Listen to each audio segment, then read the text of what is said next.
anem ja a les seccions. Comencem amb tu, Oriol, si vols, què ens portes avui? I avui us parlaré de dues coses.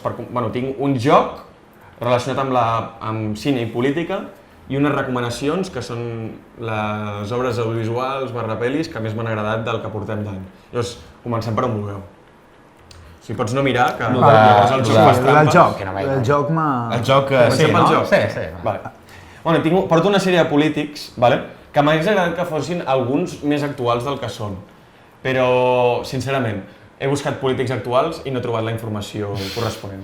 El que volia buscar principalment eren quina era cada pel·lícula preferida de diferents polítics. Els polítics són Pedro Sánchez, Pablo Iglesias, Rajoy i el Pere Aragonès.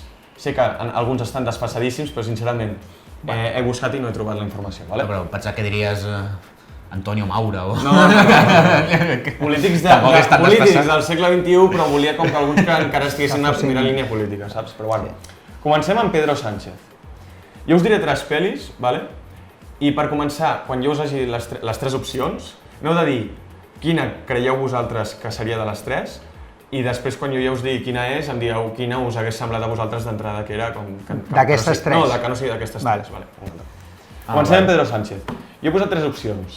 Tiburón, JFK, que és com tota la investigació que va haver-hi sobre qui està relacionat amb l'assassinat, que està molt bé, la pel·li. De John Fitzgerald Kennedy, per qui no sap. Sí, John Fitzgerald Kennedy és una pel·li com judicial, política, dels anys 90, molt top. I per últim, Zoolander, que és una comèdia la típica del Ben Stiller, que va i amb l'Owen Wilson, que són 2 models, i és com una comèdia així dels 2000. Mai hauria dit cap d'aquestes 3, tu. Aviam, si he de guanyar, jo diria la del mig, JFK. No l'he vist, però per coherència diria aquesta. Jo m'inclino més cap a... no sé per què, Tiburón. Doncs nois, em sap greu, però no és ni una ni l'altra. M'ho promets? És la de Zoolander. Jo em vaig quedar flipant, o sigui, és com... A mi el Pedro Sánchez sempre em sorprèn, per una banda o per l'altra, doncs amb això de les pel·lícules m'ha sorprès per aquí. Però és la seva pel·lícula preferida de totes les que hi ha. És el que he trobat. Pots repetir? Pot ser que sigui una fake news. Zoolander, és una comèdia del Ben Stiller dels anys 2000. Potser, no, això no és 100% veritat, potser m'he equivocat buscant, vaig trobar això, em vaig quedar amb la boca oberta, vaig dir en quin moment... Primer, una cosa és que sigui la teva pel·li preferida, però l'altra que t'atreveixis a confessar-ho. Sí, és raro. No sé, jo no he vist aquesta pel·li. Passem a... Bueno, quin haguéssiu dit del Pedro Sánchez? Jo, Agente 007, és un tio que se'n surt de totes. Vaig pensar en posar-vos com a opció Casino Royale, una de... Sí, o Missió Impossible, una d'aquestes. I el veig molt en el paper, saps? Però no. Jo anava a dir alguna com de, no sé, alguna pel·li de la postguerra, així, no sé, donava la sensació d'algú de les 13 roses, alguna així, saps? O mentre dure la guerra, així. Sí, alguna així, no sé, donava alguna vibres d'això. De tots és la que m'ha sorprès, de tots els polítics és la que m'ha sorprès més, vull dir, com sempre el Sánchez fent aquí la... Sí, no ho hauria dit mai. Passem a Pablo Iglesias, una de les persones més egocèntriques que potser coneixem, o, bueno, no sé, no podem anar per aquí si voleu, canviar de tema. Tinc 3 opcions, ¿vale? All the President's Men, Todos los hombres del presidente, una pel·lícula del Pakula, una pel·lícula dels anys 70, que va sobre els periodistes que van estar al darrere de la investigació del Watergate, als Estats Units. Una pel·lícula molt top, així, periodística, està molt bé. Després, Spotlight, que jo crec que algú de vosaltres dos l'heu vist, que és d'un grup de periodistes que va investigar tots els abusos de capellans a Massachusetts i Boston als anys, crec que 90 o principis dels 2000, que també és periodística així molt interessant. I després, Les invasiones bárbaras, que és una comèdia dramàtica canadenca que va sobre l'eutanàsia i sobre una crítica al sistema sanitari. Quina diríeu de les 3? Jo diria la primera. Jo també, All the President's Men. Sí. Doncs no és Les invasiones bárbaras. Joder, tio, però què és això? Una pel·li sobre l'eutanàsia canadenca que no he vist i, sincerament... L'eutanàsia canadenca? És molt de l'Iglésia. Mai havia sentit a parlar d'aquesta pel·lícula. Jo de l'Iglésia hauria dit més 900. 900, sí. És un tostón de pel·lícula, ho sento jo. O sigui, la vaig començar a veure... Italiana. Sobre el Robert De Niro i tal. I la vaig deixar perquè, hòstia, la típica que li agrada al Pablo Iglesias. Sí, jo és típica. Tu, Marcel, haguessis dit alguna altra? Jo, Capitán Fantàstic, que surt el Viggo Mortensen. que fa una mica crítica al sistema liberal americà. A mi m'agrada molt aquesta. Una mica polèmica, potser. Li pega una mica, li enganxa. Crec que en la crítica del model de sistema americà té una semblança amb les invasions bàrbares, vull dir que no t'allunyes en la teva intuïció. Molt bé, Marcel. Passem a Mariano Rajoy, amb 3 opcions. La ventana indiscreta, un pel·lículon de Hitchcock, on una persona, un senyor que s'ha trencat la cama va investigant coses estranyes que veu des de la finestra amb els seus veïns, un pel·lículon. Ben-Hur, la pel·lícula que els agrada als nostres pares, típica per veure Setmana Santa, èpica. Després, els 10 manaments, el mateix però més soft, els 10 manaments. De la mateixa època. Quina era la primera que has dit? La ventana indiscreta, Ben-Hur o Los 10 mandamientos? Jo dic Ben-Hur. Quines vibes us dona el Mariano Rajoy, la pel·lícula? Jo crec que les 10 manaments. 10 manaments. Doncs l'ha encertat el Marcel, va bé amb la intuïció, per tant, 2 amb bona intuïció. No l'he vist, Ben-Hur.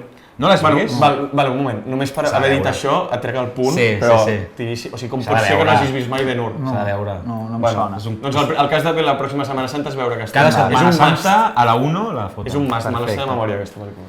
I acabem amb... Del Rajoy hauria de dir només una pel·li típica comèdia espanyola sobre el Mundial del 2010, de la selecció espanyola, familiar, així, saps? Jo diria, és que segur que... Una de Santiago Segura, no? Típica de... Sí, segur que li agrada. No hay más que verano, no hay más que uno. Jo Mr. Bean, alguna de Mr. Bean. Al Rajoy li enganxa molt, sí. Sí que li inventa, sí. I acabem amb Pere Aragonès, que tenim 3 opcions. Estiu 1993. És que és tan d'Aragonès, aquesta. Sí, La típica així de les preferides de la història del cinema en català. Cadena perpètua, que és la mítica carcelària de tots els temps, màxima puntuació a IMDb de la història, Morgan Freeman... Sí. Bueno, és top aquesta pel·lícula. Pot ser? Tom Hanks no. No? T'estàs equivocant. Tom Hanks és la Milla Verde, que és del mateix director i és carcelària també. M'he confós amb aquest. I acabem amb El gran dictador, que és el mític monòleg, que acaba amb el monòleg del Chaplin, fent una crítica al feixisme, a l'antisemitisme, i bàsicament és una pel·lícula on el Chaplin interpreta a un barber jueu i a un dictador que no és oficialment nazi, però té un simbologia. Llavors és bàsicament una crítica que surt, una pel·lícula crítica amb el feixisme que surt al 40, crec, quan ja comença la Segona Guerra Mundial, i té un dels monòlegs més impressionants de la història del cine i de les millors interpretacions, i és la pel·lícula per la qual més se'l recorda. Llavors, El gran dictador, cadena perpètua, pel·li carcelària, estiu 1993, pel·lícula catalana. Estiu 93, segur. Amb quina us quedeu? Sí. Segur. No, és que serà l'última. L'ha vengut molt bé, l'última. Jo crec que no, jo crec que és estiu 93. Doncs crec que no s'ha encertat cap font, Collons. perquè és El gran El dictador. gran dictador. És que l'ha Ja, vengut no molt bé. n'encerto ni una, No. I Ni amb les prediccions ni amb les pel·lícules. I ja està. I, última anècdota és que Però un moment, Sí. la pel·li d'Aragonès, que pensem... És veritat, clar. Jo hauria dit algú tipus així, tipus Casa en Flames o Alcarràs, aquest tipus Alcarràs. Alcarràs sí que m'agrada. Que va anar i en lloc de dir que li agradaven les taronges, que és el que es fa al Carràs, va dir que per esmorzar li agradava la pinya o alguna cosa així. No, va ser En sèrio? A nivell de vendre una... Exacte, de vendre una pel·li, va dir, m'agrada la pinya. No ho sabia, això. I si no, Napoleón.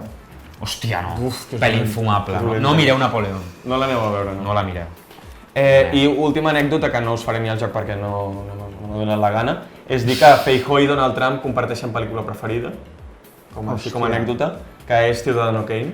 Una molt És liberal. la típica que diuen els adults d'obra maestra, la mejor de la història, que és bàsicament la història d'un magnate dels mitjans de comunicació als Estats Units. Va ser una pel·lícula revolucionària de l'Orson Welles dels anys 40. I de què va?